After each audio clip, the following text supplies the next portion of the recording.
கல்வியில் முதலிடம், விளையாட்டில் முதலிடம் என்று இருக்க வேண்டிய தமிழகம் இன்று இந்தியாவிலேயே அதிக மலக்குழி மரணங்கள் நடைபெற்ற மாநிலமாக இருக்கிறது. அதுவும் சமூக நீதி பேசும் திமுக ஆளும் தமிழகத்தில் எந்த பாதுகாப்பு உபகரணங்களும் இன்றி கையாள் மலம் அள்ளுவது, கழிவு நீரில் இறங்குவதால் ஏற்படும் மரணங்கள் தொடர்கதையாகிக் கொண்டே இருக்கிறது. 1993 ஆண்டு முதல் 2024 ஆண்டு வரையிலான காலகட்டத்தில் இந்தியாவிலேயே அதிக எண்ணிக்கையிலான இறப்புகள், அதாவது 250க்கும் அதிகமான இறப்புகள் தமிழ்நாட்டில்தான் பதிவாகியுள்ளதாக அதிகாரப்பூர்வ அறிக்கையை சுட்டிக்காட்டி துப்புரவு தொழிலாளர்களுக்கான தேசிய ஆணையத்தின் தலைவர் மா வெங்கடேசன் தெரிவித்துள்ளார்.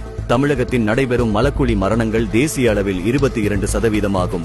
சமூக நீதி பேசும் ஸ்டாலினின் திமுக அரசு ஆட்சி பொறுப்பேற்றதும் மலக்குழி மரணங்கள் முற்றிலும் ஒழிக்கப்படும் என்று கொடுத்த வாக்குறுதிகள் இன்றளவும் நிறைவேற்றப்படவில்லை என்பதே இதற்கு காரணம்.